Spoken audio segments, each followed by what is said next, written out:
ରାତି ଯାକ ବିଚାର କରୁଛି। ଗୋଟେ ଶନି ବୃକ୍ଷ ମୂଳରେ ବସିଛି। ସେଇ ବୃକ୍ଷ ଉପରେ କଣ ହେଇଛି ନା କାଉ ମାନେ ବାସ କରୁଥିଲେ, ପେତା ବି ବାସ କରିଥିଲା। ପେତା କଣ କଲା ସମ୍ପୂର୍ଣ୍ଣ କାଉ ମାନଙ୍କୁ ଆଟାକ କଲା ଆଉ କାଉ ମାନଙ୍କୁ ମାରି ପକେଇଲା। କାଉ ମାନ ଅସୁସ୍ଥ ନାମର ଗୋଟେ ବୁଦ୍ଧି ଆସିଥିଲା କାକ ଆଉ ମନୁକନ୍ୟାରେ ଦେଖନ୍ତୁ ଅସୁସ୍ଥ ବିଚାର କଲା।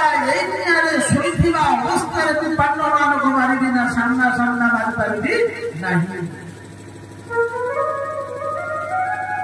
ଶୋଇଥିବା ଅବସ୍ଥାରେ ଚାଲିଗଲା। ଏପଟେ ଭଗବାନ ଜାଣିବାକୁ ପାଇଲେ, ଭଗବାନ ବିଚାର କଲେ।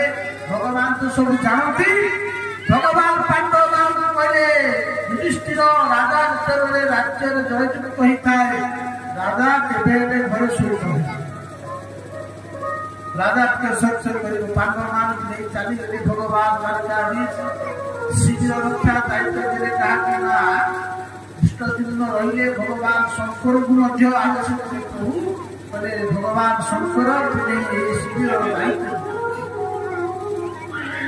ଶୋଇଥିବା ଅବସ୍ଥାରେ ଆସିଲା ଅଶ୍ୱତ୍ଥାମା ଇଷ୍ଟଦିନକୁ ମାରିଦେଲା। ଦ୍ରୌପଦୀଙ୍କର 5 ଜଣ ସନ୍ତାନକୁ ମାରି ଦେଇ ଚାଲି ଆସିଲା। ପାଣ୍ଡବ ମନେ କରି ଆସି ପକେଇଦେଲା ଦୁର୍ଯ୍ୟୋଧନଙ୍କ ପାଖରେ। କହିଲା ଦୁର୍ଯ୍ୟୋଧନ ସଖା, ଯୋଉ କାମ ତୁମେ କରିନଥିଲ ଆଜି ମୁଁ ସେ କାମ କରି ଦେଖେଇ ଦେଇଛି। ଦୁର୍ଯ୍ୟୋଧନ ବିଚାର କଲା, ଆରେ ଯୋଉ ପାଣ୍ଡବ ମାନଙ୍କୁ ମାରିବା ପାଇଁ ମୁଁ କେତେ ଷଡ଼ଯନ୍ତ୍ର ନ କଲି, ଆଉ ସେଇ ପାଣ୍ଡବ ମାନଙ୍କୁ ମାରିଦେଲା ଏଇ ଅସୁସ୍ଥ। ନା ମତେ ବିଶ୍ୱାସ ତୋର ଭୀମର ପ୍ରତି ତାର କ୍ରୋଧ ଥିଲା। କହିଲା ଭୀମର ଲାଗି ଆଜି ମୁଁ ରଣଶଯ୍ୟାରେ ପଡିଛି। ଆଉ ଭୀମର ମସ୍ତକରେ ହାତଟି ପକେଇଦେଲା। ହାତ ପଡୁ ପଡୁ ସେଇ ମସ୍ତକଟି କଣ କଲା ଚୂର୍ଣ୍ଣ ହେଇଗଲା। ଜାଣିପାରିଲା ଦୁର୍ଯ୍ୟୋଧନ, ଆରେ ଅଶ୍ୱତ୍ଥାମ, ଆରେ ପୁରାଙ୍ଗାର ତୁ କଣ କଲୁ?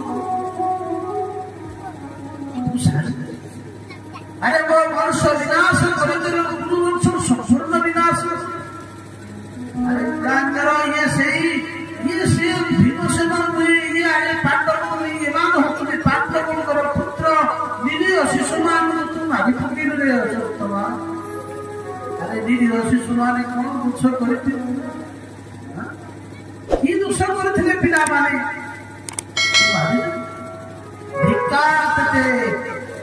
ସେଇଦିନ ରାତିରେ ଧିକ୍କାର କରି ଅଶ୍ୱତ୍ଥାମା ତ ଯାହା ଭୁଲ କରୁଛି ନିଜେ ଚେତନା ତାର ଆସିଗଲା। ଆରେ ମୁଁ ଭୁଲ କରି ପକେଇଛି। ଧିକ୍କାର ଚାହିଁବାକୁ ଚାହିଁ ପଳାନ୍ତୁ ପାଖକୁ। ଅଶ୍ୱତ୍ଥାମା ଚାଲିଗଲା। ସେଇଦିନ ରାତିରେ ମୁଣ୍ଡ ପିଟି ପିଟି ପିଟି ପିଟି ଶେଷରେ କଣ ନା ଦୁର୍ଯ୍ୟୋଧନ ଦେହାନ୍ତ ହେଇଗଲା। ଅଶ୍ୱତ୍ଥାମା ବିଚାର କଲା, ଯଦି ପାଣ୍ଡବ ଜୀବିତ ଅଛନ୍ତି ତାହେଲେ ମୁଁ ଆଉ ବଞ୍ଚିବି।